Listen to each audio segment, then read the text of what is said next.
అయితే ఈ చెట్టు ఇట్లా మొన్న నేను చూసేసరికి లేపగోలు వెళ్ళింది. ఇప్పుడు ఈ వర్షాకాలం ఎట్లయినా లేపలు గీస్తే కళ్ళు సరిగా పడదు. అమ్మ ఇక ఇసిపెట్టి తట్టిన పండుదాడు అవుతుంది కానీ ఇసిపెట్టిన ఏమవుతుందంటే ఇట్లా కాయలు రాలిపోతున్నాయి. ఇక ఇది దేనికి పని చేయకుండా అయిపోతుంది అన్నట్టు. దీనికే ఇంకోటి ఇట్లా ఇంకో గొలు వెళ్తుంది లేపది. ఇక దీన్ని ఇసిపెట్టే, ఇక దీన్ని అయితే ఇప్పుడు గీస్తా.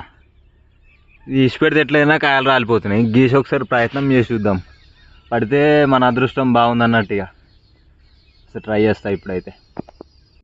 ఇంకొక 10 రోజులు అయితే ఈ గొల కూడా వెళ్తుంది. ఆల్రెడీ పుట్టకొచ్చింది ఇట్లా. ఇప్పుడు మనం గీసుకోబోయే గొల ఇది సక్సెస్ అయిందంటే ఇక్కడ ఇంకో మొలక కూడా ఉంది. తొందరలోనే ఇది కూడా బయటకు వచ్చేస్తుంది. ఇట్లా చిన్న కట్ చేసుకోవాలి.